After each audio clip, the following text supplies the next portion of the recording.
Hello everyone, this is Lali from Evolving Mind on Togetherness TV. Today we will be diving into psychological aftermath of Los Angeles fires with Dr. Foojan Zeine. Dr. Foojan Zeine is international speaker, author, and psychotherapist. She has her doctorate in the clinical psychology and is a licensed marriage and family therapist. Dr. Foojan, we witnessed a wide range of reactions and emotions in interview and local channels. So, what are your observations and thoughts about it? Thank you for bringing a very important factor. It's been a disaster for a couple of weeks, and people were going through a lot of emotional and physical changes, a lot of uproar. They had to sit with the unknown. They didn't know if their house was going to be burned or not. Some of them witnessed their houses to be burned. They had to let go, take everything that they knew they could outside of their home. Some people could not even get to their home. So you can imagine the amount of frustration, grief, fear, sadness, the element of loss has been there. And depending on whether someone has lost their home, or they were in the anticipation of losing their home, or that they were the only survivor that was in the middle of everybody else, the whole neighborhood losing, and they're the only one who are surviving.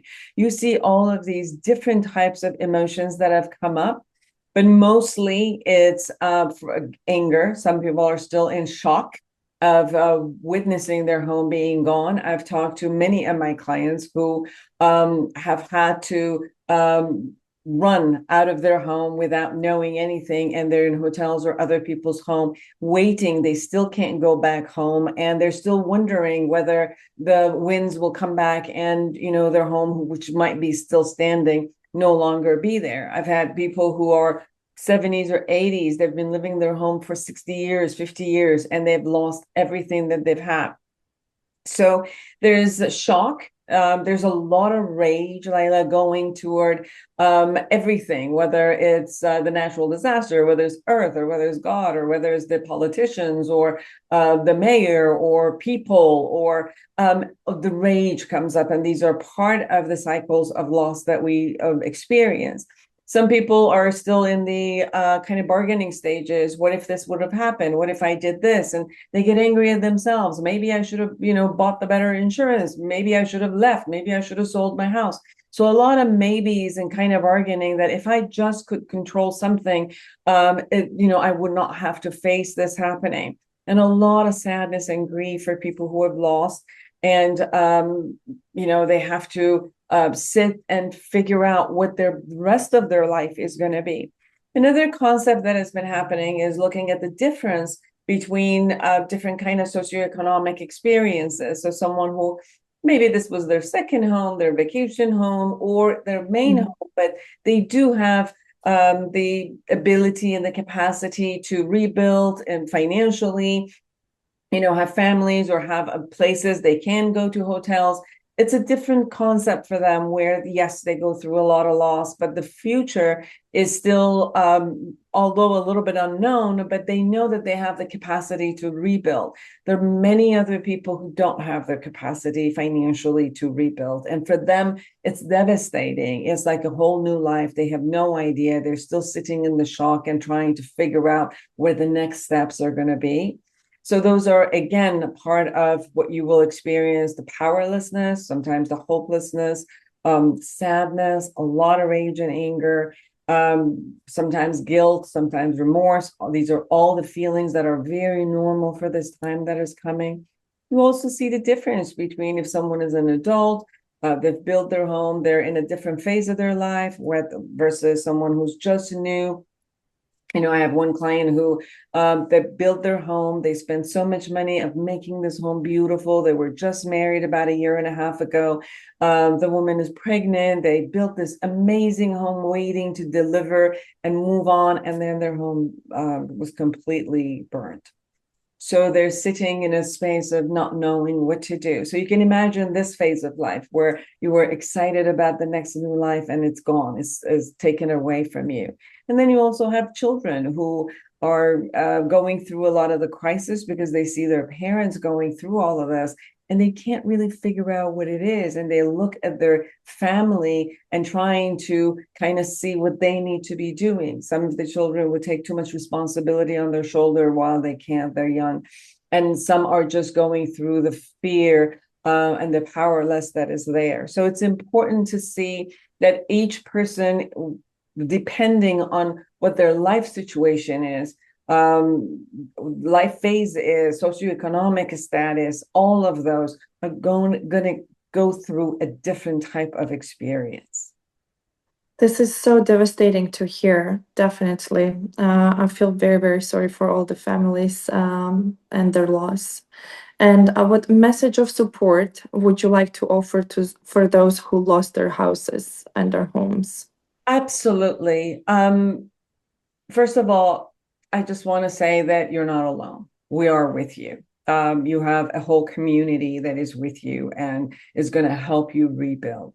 The other side is that I want you to accept your emotions that are coming up and not think that you're weak because you're having this emotion, to give yourself the right to the emotion and also the right for the vulnerable emotions that are coming up. Sometimes anger and rage is like an umbrella of a powerful emotion, but underneath it, there's so many of those vulnerable emotions.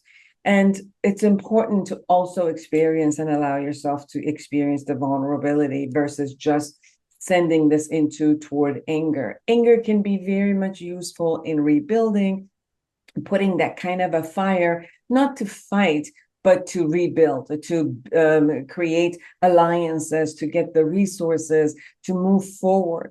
I also want people to really, really get to the place of there's a lot of information out there. Some of this information is not accurate. Some of them are misinformation. Some of, the same time, there's so many beautiful human beings who are coming to help. There's also scammers and people who are going to take advantage of someone who's vulnerable. To be able to, in the midst of all of this, to kind of have the wisdom to see where to go get the information, the accurate information, so that it can support them versus to be victimized by something that it might be out there.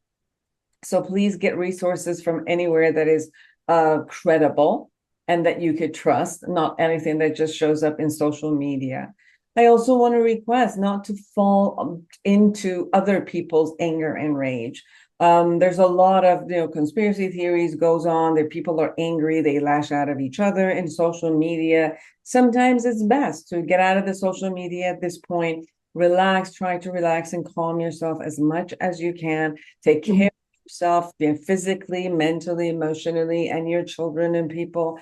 Ask the people you trust, who you know, your family, your relatives, your friends to come in, people like maybe neighbors, which all can come in together because they've known each other for so long. And there's a shared trauma that they're experiencing to come together. Possibly they can, have an attorney to look at what they need to do, go to a resources that they can find how to, for example, fill up paperwork. Some people are more emotional and possibly their neighbors or somebody who they love can support them fill out the paperwork, whether it's for FEMA or getting funding or getting them, a rental property which they can go, take them to a hotel, do something. So if they're very vulnerable emotionally, don't make choices and don't make decisions in a very vulnerable place and a very emotional place, but connect with people you love and trust, and together make some of these next level of decisions together, because every movement that you do right now is going to build the next steps of your future.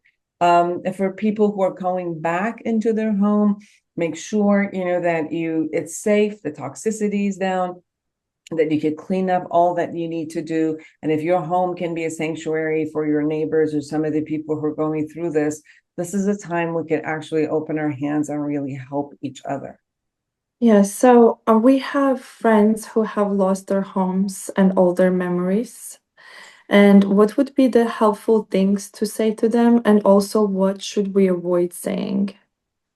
sometimes we want to be positive. Sometimes we don't want people to suffer. So while they're going through their grief, it's almost like we want to pull them out of their grief.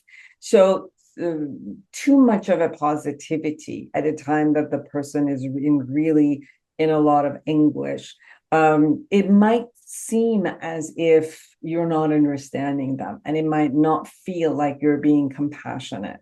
So if someone is, in that place, coming to them, don't worry, it's all going to be okay. I have a friend, they've done this and this. It's, it was meant to be, the future is going to be great, and all of that. Sometimes the person is not there yet. They want to have somebody who sits with them into their space of grief. So the best thing that I could say is read the room, read what the person needs. And sometimes you could just ask, what do you need from me right now? And the person might say, I actually need you to do something for me. I don't have water. I don't have, clothing. Can you get that for me? Sometimes it's just, no, I want you to sit down and listen. Sometimes it's just sit here. I don't want to talk, but just sit here with me so I know you're here. It's important to ask what the other person needs and try to give them. Some people for themselves, they're very spiritual and, they get very positive, and that's the case. And if that's the case, you can mirror them and be positive with them. But if they're very much into their grief, sit with them in that grief and then ask them what it is that you could do for them for the next level. That's the important factor, because every single individual might need something one day and then they need something else the next day. I've called my friends, and it's interesting that when I called the husband is more of the type, we're fine, everything's okay, everything's going to be fine, don't worry about it, my home is still standing, and don't worry. And the only thing he wanted to hear from me is like, good, if there's anything I can do, let me know. And it's like, no, don't worry, you don't even need to call me. It was more like everybody was bombarding him, and it's like, leave me alone, I don't want this. The same family, the wife, was someone who wanted us to call, wanted us to share. She wanted to talk about her fear. She wanted, for a good listener to sit there and talk, and for her to throw all of her anxieties out, and, for someone to say, it's going to be okay. But it was a different, it's going to be okay, than her husband. So you could see that every single person has a different experience. In the same family, you might have the 3-year-old or a 5-year-old hearing the news and hearing, the upset that the family have, and they're like going through the anxiety and getting panic attack. And for that, it's just more like, it's okay, honey, we're going to be safe. Don't worry. At this point, just go play with your, dolls or the toys. We'll take care of everything. If you need something, come to me. So they want to know that the grown-ups are handling it, because they can't handle it. They don't have the skills. They just want to make sure that the grown-ups are handling it. A teenager might be more of wanting to figure it out, wanting to, feel like a grown-up with the parents. They want a part of responsibility, but not too much. So with that is more like, okay, let me tell you what's going on. This is what's happening. This is what we need. Can you can you do this part of it to be a part of the support as we're going forward? So every person in the family, depending on their age, understanding, and what their need is, might need something else from you. So ask and offer what's needed to them at that point. If you have accurate information, not conspiracy theories, not scams, and not something you just heard from somewhere, but if truly you have an accurate information, then please offer it to your friends. For example, there was a group that started with GoFundMe for some of the friends. And then this information came that, if you are creating fundraising for others, this might not be the best idea, because if they're going after, funds that are coming from FEMA or other places, that, this might not be able to get the maximum amount. So it was more like, the love was there, the pouring of generosity was there, but because they didn't have all the information, it might not necessarily work out for everyone. So it's important to get the facts from an appropriate source. If you get the facts from an appropriate source, and if you can share it with your friends, then that would be great. If people can come together for the family and support them, that's great. But knowing what that family really needs, so the type of the support that they need. Sometimes you could volunteer in the shelters and places you can go. One of the best conversations I've heard is, don't just pick up and go and get your old clothes from and take it places. They're not going to be useful. But if you financially have the ability to support Red Cross or places that that they're appropriate NGOs that are consistently helping, support them financially so that they know how to come back and support this huge amount of people that they need to support. Those are the things we can do. So don't feel that you are powerless against what's happening. Do what you can do. If this did not affect you, be a part of the solution. Be a part of the solution for everyone else. We have 1 more minute left. And what would be your final piece of advice to our viewers? It is so common for us at this time to sit in sometimes our anxiety and rage. And I just want to share with you that if there's any way that you could acknowledge the anxiety, acknowledge your anger, frustration, everything, the sadness and the grief, but also if you can try to go also into your love, to go into your gratitude, go into the space that you are, and calm your body down. It was really effective. Receive the love that is there. There's a lot of love and care that's coming around you. Receive it, whether it's from people you know, whether it's people you don't know, whether it is the community itself.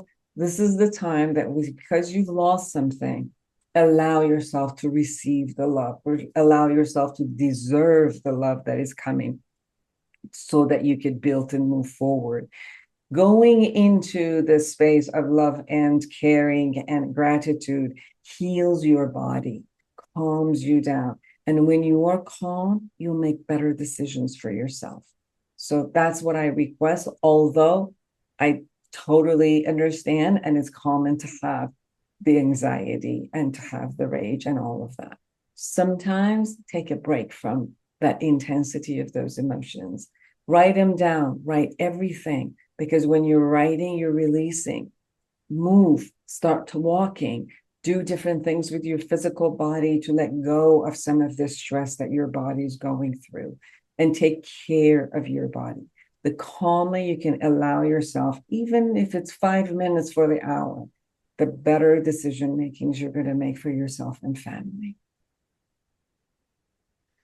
Wow, the love is all, truly. And on this beautiful note, I would like to thank you, Dr. Foojan, for being with us.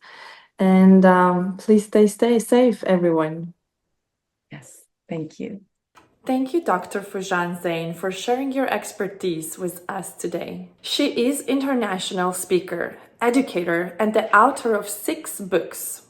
Along with the numerous research publications, her work empowers individuals and equips professionals around the world. As the creator of the Awareness Integration Theory, a transformative psychological approach designated to reduce anxiety and depression while enhancing self-esteem and confidence, Dr. Zeine continues to make a profound impact. This is Lali from Evolving Mind. Please don't forget to like and share with your friends and family. Until next time.